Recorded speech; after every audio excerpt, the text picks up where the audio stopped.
शंकराचार्य मध्यमाम् अस्मदाचार्यपर्यन्तां वन्दे गुरुपरम्परां। श्रीमत्परमहंस परिव्राजिकाचार्यवर्याः पदवाक्यप्रमाणपारावारपारिणः यमनियमासन प्राणायाम प्रत्याहार धारणा ध्यान समाधिष्टांग योगानुष्ठान निष्ठा तपश्चर्या चरण चक्रवर्तिनः अनादि गुरु परंपरा प्राप्त वैदिक धर्म प्रचारण परायणः सकल दर्शन समन्वितो वेद वेदांत सिद्धांत प्रतिपादकाचार्याः निगमागमसार हृदयाः सर्वतंत्र स्वतंत्राः वर्णाश्रम सदाचार शिक्षकाः कल्याण मानसाः अखंड भूमंडलाचार्याः श्रीमदाद्य शंकराचार्य भगवत्पाद स्थापित मर्यादा पोषण परायण परापर विद्या विद्योदितांतःकरण अलकनंदा तीरवासिना उत्तरामनः ज्योतिर्मठाधीश्वराः गोमती तीरवासी पश्चिमामनाय द्वारका शारदा पीठाधीश्वराः अनंत श्री विभूषित श्रीमद् जगद्गुरु शंकराचार्य श्री स्वरूपानंद सरस्वती स्वामी वर्याः विजयन्ते तराम। धर्म की अधर्म का प्राणियों में विश्व का गौ माता की गौ हत्या धर्म सम्राट जगद्गुरु शंकराचार्य भगवान के ज्योतिष पीठाधीश्वर महाराज के द्वारका शारदा पीठाधीश्वर महाराज के जगदम्बा महारानी के बद्री विशाल भगवान के द्वारकाधीश भगवान के चंद्रमौलीश्वर भगवान के भागवत भगवान के वृंदावन बिहारी लाल की हर हर महादेव।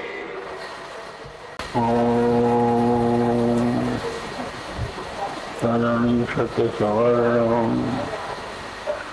कर्णगुणगुरीहा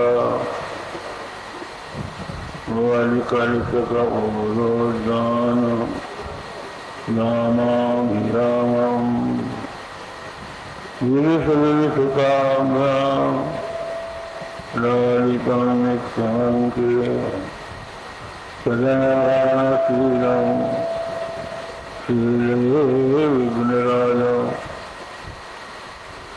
योऽन्तःप्रविश्य मम वाचमिमां प्रसुप्तां सञ्जीवयत्यखिलशक्तिधरस्वधाम्ना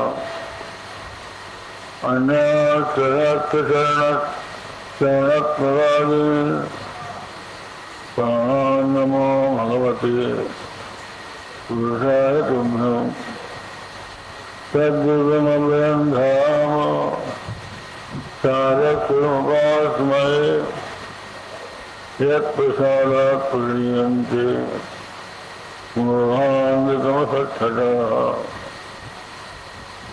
श्रीराम जय राम जय जय राम।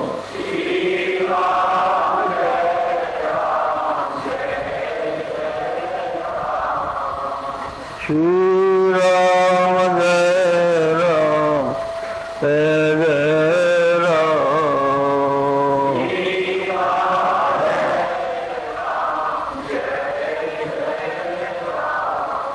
श्रीराम जय राम जय जय श्रीराम जय राम जय जय राम।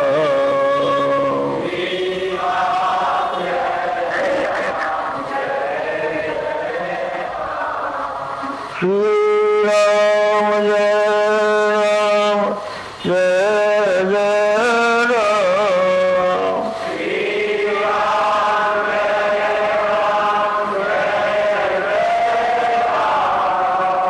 श्रीराम जय राम जय जय राम।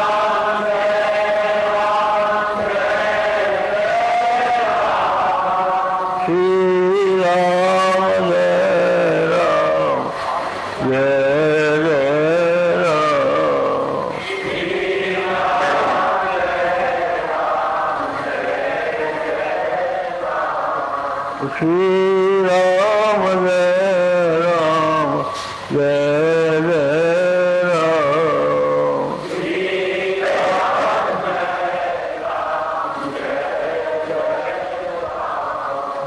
धर्म की अधर्म का प्राणियों में विश्व का गौ माता की गो हत्या हर हर महादेव। समवस्थित सज्जनों, देवियों, श्रीमद् भागवत महापुराण के संबंध में अभी आपने सुना भागवत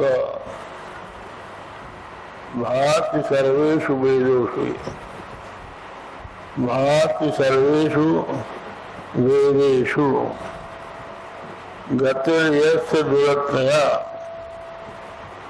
वरिष्ठ सर्वशास्त्रेषु तत्त्वं योगिनां परम। जो समस्त वेदों के द्वारा प्रतिपाद्य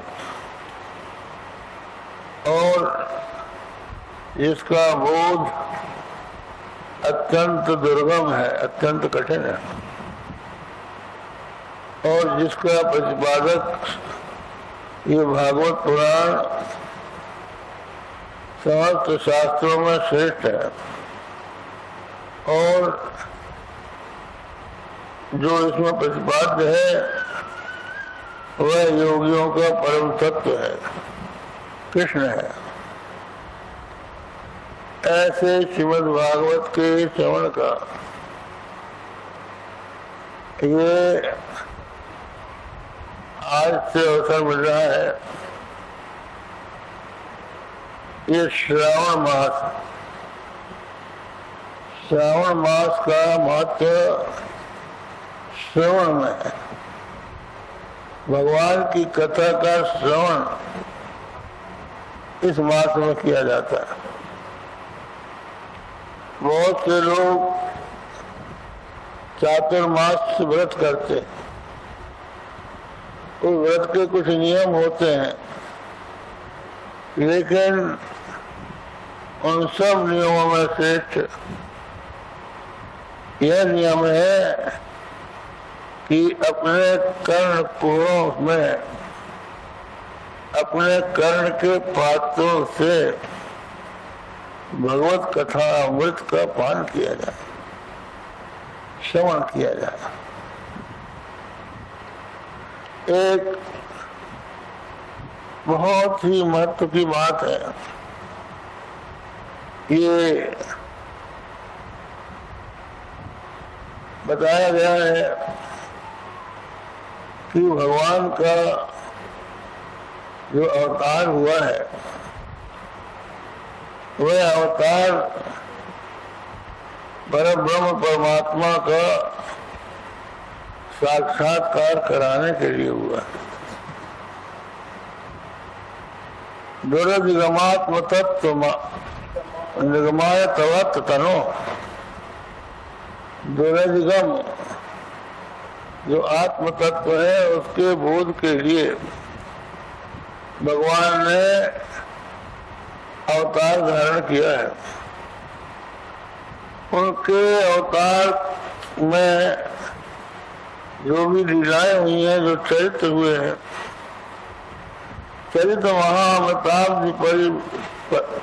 परिवृत्त परिश्रमणा, उस चरित्र रूपी महाअमृत का जो समुद्र है उसमें जिन्होंने अवगाहन करके अपने मानसिक श्रम का अपनोदन कर रखा है,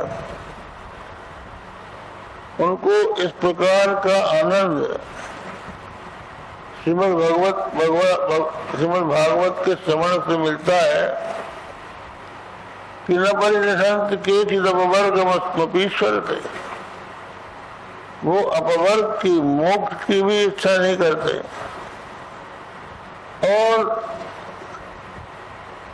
वे सदा सत्संग ही में रहते हैं। चरण सरोज हंस चरित्र, हाँ, कहते हैं भगवान के चरण कमलों में जिनका मन सदा ही संलग्न रहता है, तो ये माना जाता है कि भगवान के चरण कमल हैं और उन कमल चरणों में भ्रमर रहते। कमल का मकरंद पान करने के लिए भ्रमर बैठा करते हैं। और दूसरे ये माना जाता है कि मान सरोवर में जो कमल खिलते हैं उन कमलों में हंस बैठा करते हैं। तो भगवान के चरण ही कमल है और उन कमल में रहने वाले, निरंतर उनका चिंतन मनन करने वाले जो संत हैं वो हंस है। हंस को ही कहा जा सकता है कि वो परमहंस है। उन परमहंसों के सत्संग से विशिष्ट गृह, अपना घर द्वार सब भूल जाते हैं लोग, निरंतर भगवत कथा के श्रवण में ही परमानंद का अनुभव करते हैं और ये समझते हैं कि स्वर्गे मरते च वैकुंठे, वहां भी इस प्रकार का आनंद नहीं है इतना यहाँ नास्ते उम्र। ये कथा आती है भगवान श्री राम जब अपने साकेत लोक में जाने लगे तो अयोध्या पुरवासी बोले कि भगवान हम भी आपके साथ जाएंगे, आपको छोड़कर हम नहीं रहेंगे यहाँ। तो भगवान ने कहा चलो बैठो विमान में, मेरे साथ मेरे साकेत लोक में चलो। हनुमान जी को आज्ञा हो गई, सबको बैठा दो। अयोध्या के नारियों को सबको हनुमान जी ने भगवान के विमान में बिठा दिया। अंत में लोगों ने कहा आप भी आइए, आप भी बैठिए। हनुमान जी बोले हम नहीं जाएंगे, क्योंकि जहाँ आप लोग जा रहे हैं वहाँ सब कुछ सुख है, लेकिन भगवान की कथा नहीं है, रामायण नहीं है। मर्तलोक में रामायण की कथा होगी और जहाँ जहाँ कथा होगी वहाँ वहाँ जाकर हम उसका श्रवण करेंगे। इसलिए हनुमान जी के संबंध में कहा गया है यत्र यत्र रघुनाथ कीर्तनम तत्र तत्र कृतमस्तकांजलिम वाक्प्रवारी परिपूर्ण लोचनम मारुतिम नमद राक्षसांतकम। जहाँ जहाँ भगवान के चरित्रों का वर्णन होता है, जितने स्थानों में भी भगवान का चरित्र वर्णित होता है, उतने ही स्वरूप धारण करके हनुमान जी वहाँ पहुँच जाते हैं और हाथ जोड़ के माथा झुकाकर आंखों में प्रेम के आंसू भरे, शरीर के रोमों को रोमांचित किए भगवान की कथा का श्रवण करते हैं। तो ये जो आनंद है, इसके संबंध में लंकिनी जब हनुमान जी छोटा सा रूप बनाकर लंका में प्रवेश करने लगे तो लंका की अधिष्ठात्री देवता लंकिनी नाम की राक्षसी थी और उसका कार्य इतना सूक्ष्म था कि रावण का कोई लंका में जाकर अनिष्ट करे इसका वो अवसर ही नहीं देती थी। जो रावण के विरुद्ध विचार करने वाला उसमें जाता था उसी को खा जाती थी। तो मशक समान रूप कप धरी लंका चली सुमरी नरहरी। नाम लंकिनी एक निश्चरी सो कह चली सुमोरी निंदरी। जाने से नहीं मरम सट मोरा मोर आहार रंग कर चोरा। अरे सट मेरे मर्म को नहीं जानता, लंका के चोरों को खाना मेरा आहार है, मेरा काम है। तो तू चोर छुप के जा रहा है, इसलिए मैं तुझको खाऊंगी। हनुमान जी ने कहा कि अगर चोरों को तू खाती है तो पहले रावण को ही खा, क्योंकि उसने सीता जी को चुराया, हमने किसको चुराया। लेकिन वो अभी सामने खाने को, तो हनुमान जी ने उसके माथे पे एक मुक्का मारा। मुष्टिक एक ताई कप हनी रुद्र बमत धरणी धर्मणि। ऐसे जोड़ों का मुक्का उसको भगवान हनुमान जी ने मारा कि उसके मुंह से खून निकलने लगा और धरती में लुढ़कने लगी। इतना जोरों का मुक्का लगा उसको। लेकिन महात्मा का हाथ था, महात्मा का कर कमल उसके माथे पे पड़ जाए ये उसके सौभाग्य की बात थी। एक श्लोक है, न भवति भवति च न चिरम भवति चरण चेत फले विसंवादी कोप सत्पुरुषाणाम तुल्य स्नेहेन नीचानाम। कहते हैं जो महात्मा होते हैं, संत होते हैं, उनको क्रोध नहीं आता। न भवति, कोई कुछ कह लो, बुद्ध आघात सहगिरी कैसे तो खल के वचन संत दिशा जैसे। कहते हैं वर्षा काल में बड़े जोरों की बूंदें पड़ती हैं, पर्वत के ऊपर पड़ती है, पर्वत सहता है। उसी तरह संत पुरुषों के सामने या परोक्ष में कोई अगर निंदा भी करता है तो वो उसको सह लेते, तो उनको क्रोध नहीं आता, न बहुत। और अगर आ जाए तो नचिरम, जैसे पानी की लकीर, पानी में लकीर पड़ी और तुरंत मिट जाती है, उसी तरह से क्रोध आया और उनका तुरंत मिट जाता है।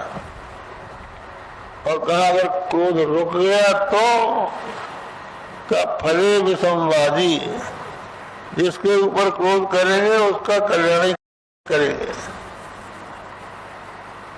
आप देखिए गौतम नारी के ऊपर गौतम जी ने क्रोध किया तो भगवान का चरण मिला। इसी तरह नरकुंवर के ऊपर नारद जी ने क्रोध किया तो उनको भगवान की प्राप्ति हुई। तो महापुरुष अगर क्रोध में श्राप भी देते हैं तो वो श्राप भी अनुग्रह हो जाता है। तो हनुमान जी की मुट्ठी लगी थी माथे पे, तो उसकी बुद्धि बढ़ गई, उठी और उसका मन पलट गया। कहने लगी, जब रावण ब्रह्म बर दीना चरत बिरंच कहा वही छीना विकल हो सी जब कब के मारे, तब जाने से निश्चल संगारे। तात मोरे अति पुण्य बहुता, देखूं नैन राम कर दूता। जब ब्रह्मा ने रावण को वरदान दिया था, तो वरदान देकर जब ब्रह्मा जी जाने लगे, तो मैंने कहा मैं लंकिनी, लंका की अधिष्ठात्री देवता कब तक इन राक्षसों को ढोती रहूंगी। तो ब्रह्मा जी ने कहा था कि रोती रहो, जब कोई बानर तुम्हें मारेगा और उसमें तुम विकल हो जाओगी, तो समझ लो कि अब इन दुष्टों का संहार हुआ। तो ये मेरा बड़ा पुण्य है जो मैं राम के दूत का दर्शन कर रहे हैं। वहां एक दोहा है, तात स्वर्ग अपवर्ग सुख, धैर्य तुलाय कांग, तूने नता ईसक न मिली, जो सुख नव सतसंग। लंकिनी कहती है कि तात स्वर्ग और अपवर्ग दोनों को तराजू के एक पलड़े में रखा जाए और दूसरे पलड़े में लौ मात्र का सत्संग रखा जाए, तो वो लौ मात्र के संग की बराबरी स्वर्ग अपवर्ग का सुख नहीं कर सकता। तात स्वर्ग अपवर्ग सुख, धनी तुला एका। भाई ये क्या बात है। स्वर्ग जहाँ सुख ही सुख है, अपवर्ग अमान्य नहीं है। पवर जिसमें, पवर क्या है, पा फा वा वा मा। पा का मतलब पाप, फा का मतलब फल, वा का मतलब बंधन, भा का मतलब भय और माँ का मतलब माया। जिसमें न हो वो अपवर्ग, ऐसा अपवर्ग। स्वर्ग और अपवर्ग एक तरफ और सत्संग लौमात का एक तरफ। तो ये क्या बात है। स्वर्ग अपवर्ग एक तरफ, एक लौमात का सत्संग एक तरफ। तो दोनों में सत्संग भारी क्यों है। तो इस पर विद्वानों ने विचार करके निश्चय किया है कि स्वर्ग और अपवर्ग दोनों फल हैं और सत्संग फल भी है और साधन भी है। तो दोहरा है, साधन भी है और फल भी है। माने सत्संग स्वयं फल है, क्योंकि सत्संग में जो भगवत चरित्र का श्रवण होता है, वर्णन होता है और उससे जो अलौकिक अनिर्वचनीय आनंद की प्राप्ति होती है, वो तो है फल। और ज्ञान विज्ञान हो जाता है, वो है साधन। तो साधन और फल एक तरफ और केवल फल एक तरफ। इसलिए रामात का सत्संग बड़ा हो जाता है। कहते हैं, कथा आती है, वशिष्ठ और विश्वामित्र जी दोनों में एक बार विवाद चढ़ गया। वशिष्ठ कहते थे, विश्वामित्र कहते थे तपस्या बड़ी, और वशिष्ठ कहते थे सत्संग बड़ा। तो दोनों विवाद करते करते शेषनाग के पास गए और कहा, महाराज हम दोनों का विवाद निपटा दीजिए। ये कहते हैं कि सत्संग तपस्या बड़ी, हम कहते हैं कि सत्संग बड़ा। तो शेषनाग बोले, भाई हमारे माथे पर धरती है, उसके वजन के कारण हमको कुछ सूझ नहीं रहा। तुम अपनी तपस्या लगाओ और थोड़ी पृथ्वी को धारण कर लो। तो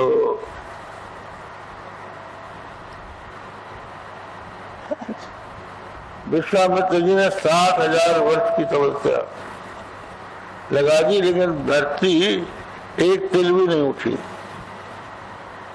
और जब वशिष्ठ जी ने रामात्र का सत्संग लगाया तो उठ गई। बोले आप बताइए, निर्णय दीजिए क्या? बोले अब निर्णय हो गया, सत्संग बढ़ा। तो ये सत्संग जीवन में कभी कभी मिलता है। कहते हैं दुर्लभो मानुषो देहो देही नाम क्षण भंगुरा तथापि दुर्लभम मन्ये वैकुंठ प्रिय दर्शन। मनुष्य शरीर तो दुर्लभ है और वो भी कब तक रहेगा कुछ कह नहीं सकते, कब शरीर छूट जाए कोई ठिकाना नहीं। और उसमें भी भगवान के भक्तों का दर्शन हो जाए, भगवत कथा के श्रवण का सुअवसर मिल जाए, ये और दुर्लभ है। तो ये श्रीमद् भागवत जिसको आप सुनने जा रहे हैं, ये इसके पीछे एक बड़ी अच्छी कथा है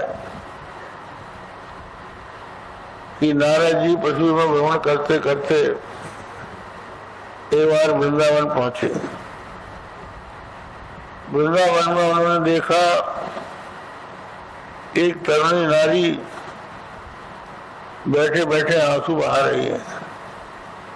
उसकी बहुत सी नारियां सेवा कर रही हैं, लेकिन उसको शांति नहीं है।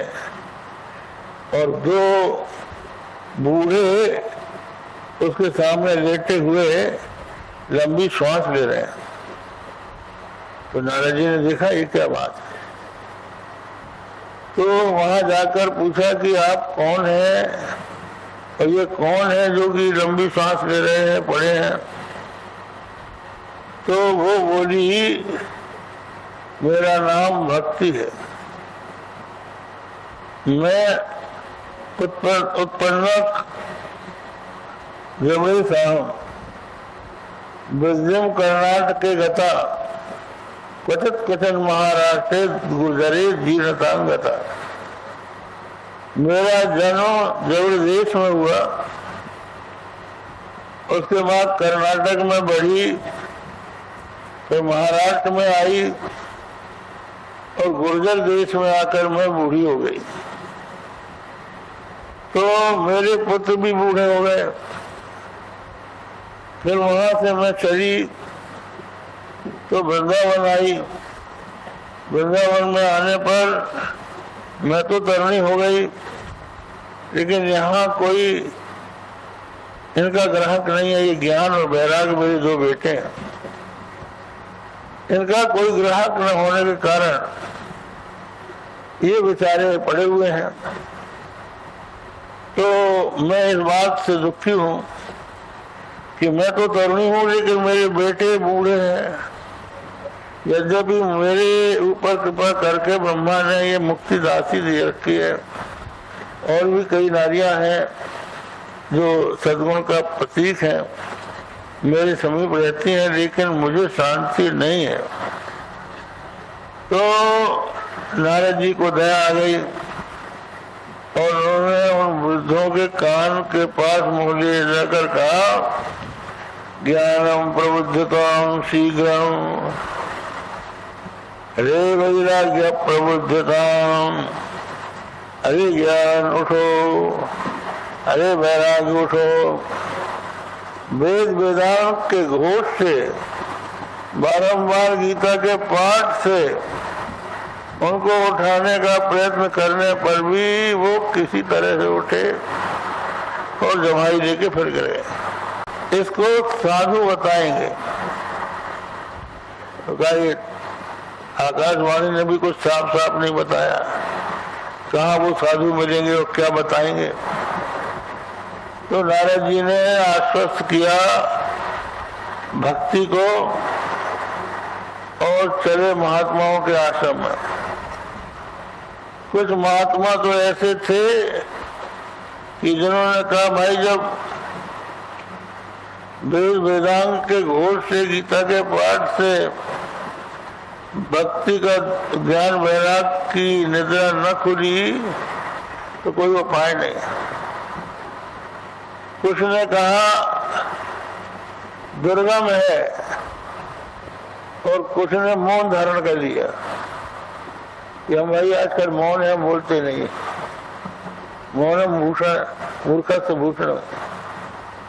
और कुछ लोगों ने तो अपना आश्रम ही छोड़ दिया कि हम आएंगे और नारद जी आएंगे और हमसे पूछेंगे, हम उत्तर न दे पाएंगे तो अज्ञानी समझे जाएंगे और है कुछ उत्तर इसका है नहीं। तो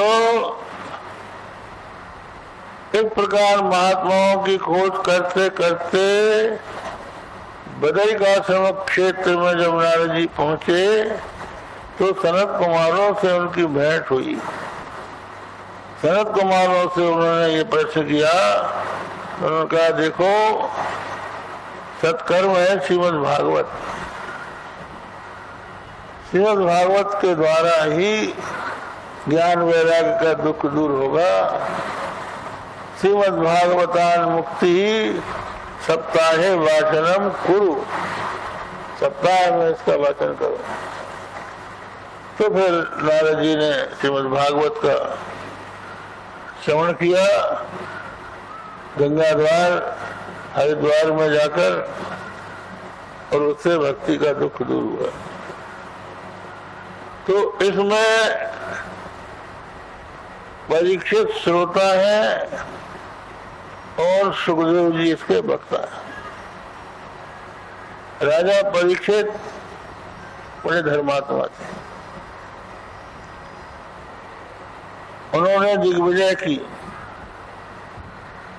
समस्त भूमंडल में गए, सर्वत्र उनको भगवान श्री कृष्ण के गुणों का श्रवण करने का सुअवसर मिला, तो वे और भी भगवान श्री कृष्ण के भक्त हो गए थे। तो भ्रमण करते करते उन्होंने एक स्थान पर देखा कि एक राजा का मुकुट धारण किया हुआ कोई दुर्जन था, वो एक बैल को पैर से मार रहा था ठोकर, और उसके सामने एक गाय थी जो रो रही थी। तो उसने पूछा उस बैल से कि भाई तुम कौन हो? बोला भाई हम कुछ नहीं बता सकते, क्योंकि काल है, इसका कारण की कर्म है, क्या है क्या नहीं। तो राजा परीक्षित के मन में भावना आई कि ये धर्म है, इसके 4 पैर हैं धर्म के, सत्य दान दया तप। तो 3 पैर 3 लोक में, पहले के युगों में 4 पैर से धर्म था, तो एक एक पैर कम होता गया। कलयुग में केवल सत्य रह गया है, उसको भी ये तोड़ना चाहता है। और ये धरती है अपने बेटे धर्म की दुर्दशा को देख कर रो रही है। तो उन्होंने उस राजा के रूप धारण करने वाले नीच को डांटा और कहा, क्यों रे मेरे शरण में आए हुए लोग को तू कौन होता है जीनों को सताने वाला? मैं अभी तुझको मारता हूं। तो उन्होंने धर्म जैसे ही उठाया, वो दीनवत शरणं गता, दीन के समान चरणों में गिर पड़ा और कहा हम आपकी शरण में। कलयुग बड़ा चतुर होता है, उसने शरणागति दे दी कि अब शरणागत होने पर ही अगर मारेंगे तो शरणागत को मारने का इनको पाप लगेगा, और नहीं मारेंगे तो बच जाएंगे।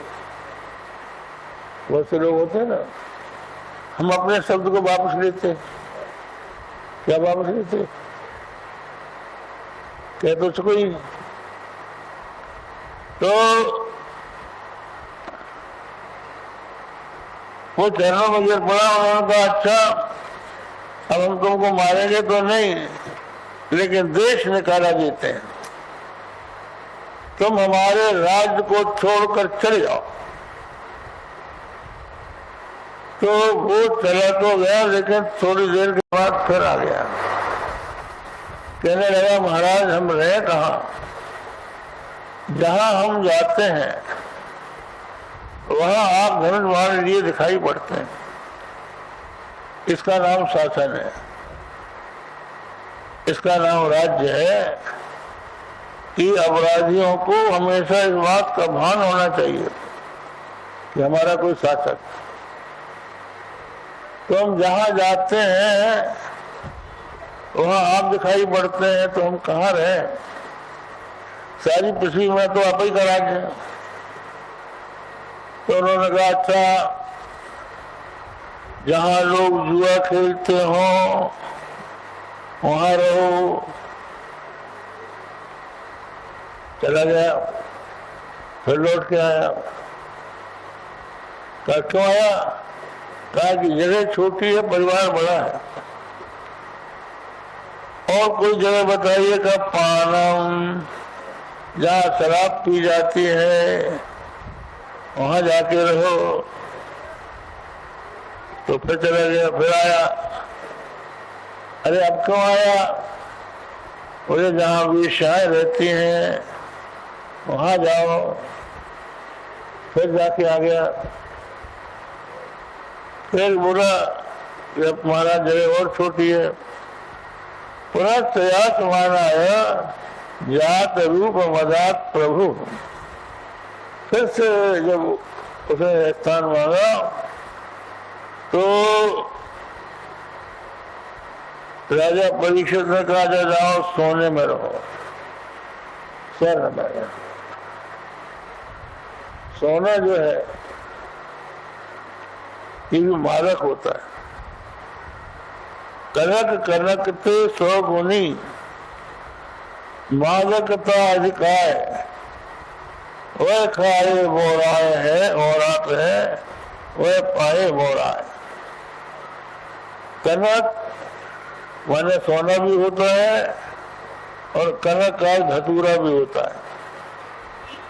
तो धतूरा खाने से मनुष्य को मद हो जाता है, लेकिन उस धतूरे के मद से भी ज्यादा मादक सोना होता है। धतूरा को जब खाएगा तो मद चढ़ेगा, और सोना को पा लेगा तभी मद चढ़ जाएगा। मेरे पास इतना है।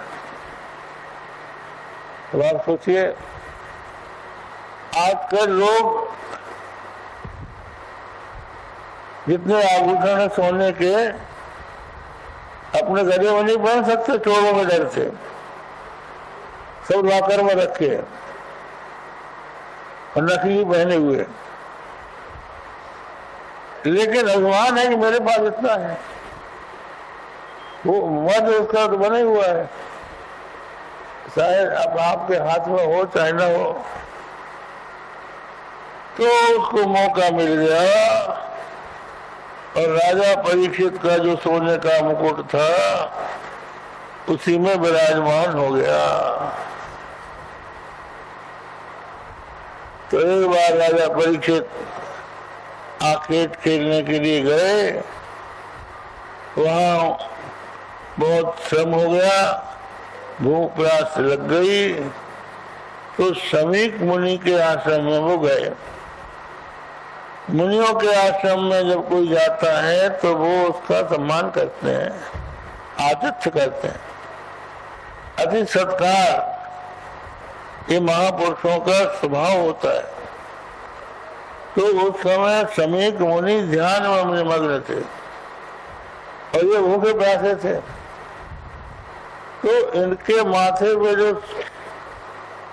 कलयुग चढ़ा था उससे इनकी बुद्धि बड़ी विकृत हो गई। उन्होंने कहा कि ये महात्मा मुझको देखकर आतिथ्य न करना पड़े इसके लिए ध्यान लगा के झूठा बैठ गया, तो उसकी परीक्षा लेना चाहिए। तो एक मरा हुआ सांप था, उसको धनुष से उठा के समीक ऋषि के गले में लपेट के चला गया।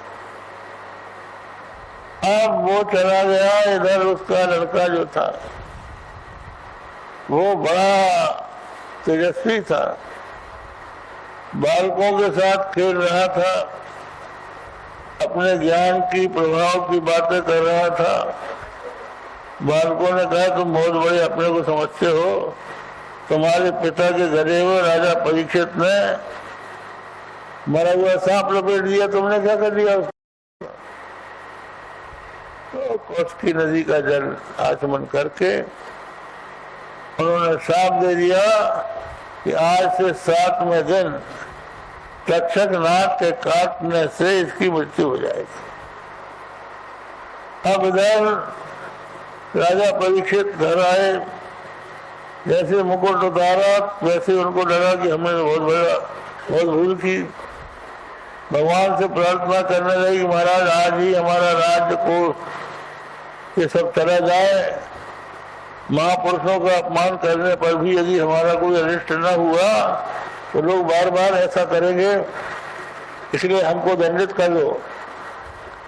ऐसा सोच ही रहे थे, इतने में जो बालक था समीक मुनि के गले से उसने सबको हटाया और रोने लगा। समीक की समाधि खुली, उन्होंने कहा बेटा क्यों रोते हो? कहा देखो इस दुष्ट राजा ने तुम्हारे गले में मरा हुआ सांप लपेट दिया था, तो मैंने उसको श्राप दे दिया। कहा बेटा तुमने बहुत बुरा किया। राजा परीक्षित ऐसा राजा था कि शेर बकरी एक साथ पानी पीते थे, इसके राज्य में कोई किसी को कष्ट नहीं देता था, पर तुमने ये अनर्थ किया। तो उन्होंने अपने शिष्यों से राजा परीक्षित को सूचित करवा दिया और सुनते ही राजा परीक्षित को वैराग हो गया। वो अपने पुत्र जन्मेजय को राज सिंहासन पर बैठा के सब राज्य को उसको सौंप दिया और गंगा किनारे बैठ गए कुशासन पर। उन्होंने अनशन व्रत ले लिया। इतने में सब बड़े बड़े ऋषि मुनि आ गए, इतना धर्मात्मा राजा मरने जा रहा है, चलो ब्राह्मण के शाप से जो मरता है उसका कल्याण होता है, नरक होता है, इसको कैसे बचाया जाए, कोई निश्चय नहीं कर पा रहे थे।